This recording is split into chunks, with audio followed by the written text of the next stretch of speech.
Battery চালিত অটোরিকশার বেপরোয়া গতিতে অতিষ্ঠ নগরবাসী। ব্যাটারি চালিত অটোরিকশার জন্য রাস্তায় ঘটছে প্রতিনিয়ত দুর্ঘটনা। দুর্ঘটনা এড়াতে এই ব্যাটারি চালিত অটোরিকশা নিয়ন্ত্রণ করা কি আদৌ সম্ভব?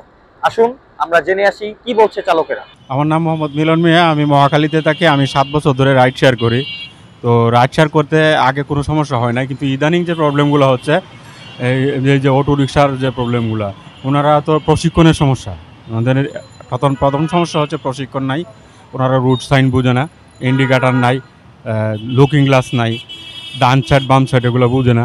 দেখা যাচ্ছে 40-45 স্পিডে একটা অটো রিক্সা চলে, যখন তারা চালায় হঠাৎ করে যখন ডান থেকে বাম লেনে চলে যায়, তখন পিছনের গাড়িটার কিছু করার থাকে না, তখন বেবাচেকা হয়ে দুর্ঘটনার কারণ হয়ে দাঁড়ায়। তো তাদেরকে যদি রুটে রাখতে হয়, তাদের প্রশিক্ষণের ব্যবস্থা করতে হবে, প্লাস ড্রাইভিং লাইসেন্স লাগবে এবং রুট সাইনগুলো তাদেরকে জানতে হবে। এই সমস্যাগুলো আমাদের জন্য খুবই বড় ধরনের প্রবলেম হয়ে দাঁড়াইছে। শুধু আমার না, বড় গাড়িগুলো যে বড় কোচগুলো চলে তাদেরও সমস্যা, সিএনজির সমস্যা, মোটরসাইকেলের জন্য সমস্যা। এটা বড় ধরনের একটা প্রবলেম। প্রাইভেট কারের জন্য সমস্যা, যেমন হঠাৎ করে ডান লাইনে একটা গাড়ি চলতেছে 40 স্পিডে 45 স্পিডে, তার ব্রেকিং সিস্টেম ভালো না, তার লুকিং গ্লাস নাই, সে ইন্ডিকেটার ব্যবহার করতেছে না, ইন্ডিকেটারের ব্যবস্থা নাই, আর সে এগুলো বুঝেও না।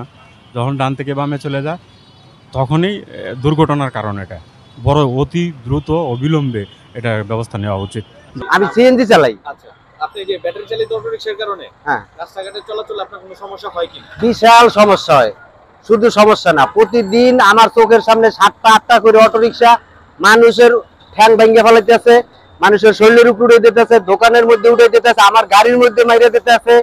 বিশাল সমস্যা, আমরা গাড়ি চালাতে পারি না অটোরিকশার কারণে। এই অটোরিকশা পুরো ঢাকা শহরটারে জাম লাগাই দিয়েছে।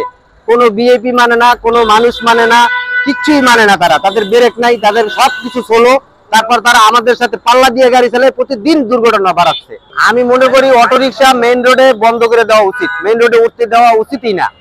এখন দেখা গেছে বিভিন্ন জেলার থেকে মানুষ, গ্রাম অঞ্চল থেকে ঢাকা শহরে রিজিকের কান্নায় অটো চালাতে আইসা পড়ছে। তো হঠাৎ করে একটা জিনিস চালু হলে বন্ধ করা যায় না। এটির সঙ্গে আমরা অনেক মানুষের রিজিকের সঙ্গে জড়িত। তো এটি যদি হঠাৎ করে বন্ধ করে দেয়, আমরা চুরি করুন, চোট্টামি করুন, আরো সরকারের সরকার বিভাগে পড়বে। তার থেকে ভালো একটা সিস্টেমে আনা, যে এগুলো একটা লাইসেন্স করে দিতে। মোটা চাক্কার গুলো, আমি বলি না হাতের ব্রেক গুলো, পায়ের ব্রেক গুলো যেগুলো আছে সেগুলো মানে মোটামুটি ভালোভাবে চলতে পারে। তো দেখা যায় হাইওয়ে রোডে যদি ঢুকে গোটা করে সাইনবোর্ড করে দিবে, এখানে অটো গাড়ি চালানো নিষেধ। যদি কেউ ঢুকে 2000 টাকা জরিমানা বিধান রাখবে। তো এরকম একটা সিস্টেম করলে বাইরের থেকে আইসে মানুষ অটো চালাইতে আসবে না। অটো চালাইতে গেলে লাইসেন্স লাগবে, দ্বিতীয়ত মোটা বড় গাড়ি লাগবে, মানে 1-1.5 লাখ টাকা মাল গাড়ি লাগবে।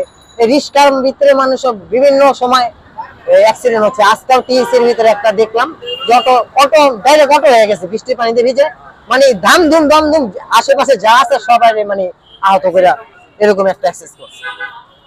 তো আমাদেরটা মানে তাও একটু বৃষ্টির পানি পড়ার থেকে মানে সেফ আছে, একটা আছে যে বৃষ্টির পানি পড়বে না, এখানে একটা সেফ আছে।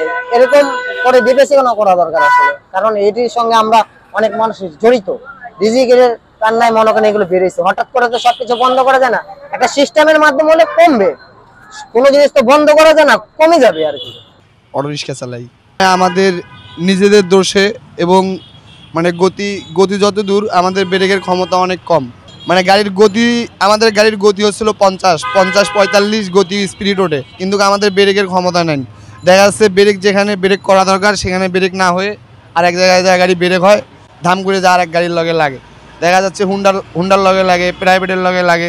কিন্তু এই শুধুমাত্র একটাই কারণ, ব্রেক যদি হার্ড হইতো তাহলে এডি আর হইতো না। আর অটোরিক্সা শেখ হাসিনা পদত্যাগ হওয়ার পর থেকে অটোরিক্সা চালাচ্ছি, যে অনেক ভালো আছি, বউ বাচ্চা নিয়ে সুখে আছি। আগে তো পায়ের রিক্সা চালাইছিলাম, অটো দিয়ে অনেক ভালো আছি। কিন্তু হ্যাঁ, অটোর ব্রেকের ক্ষমতা কম, এটা একটু মডিফাই করলে আমরা শহরে সুন্দরভাবে অটো চালে বউ বাচ্চা পালতে পারবো, সুন্দরভাবে খাইতে পারবো।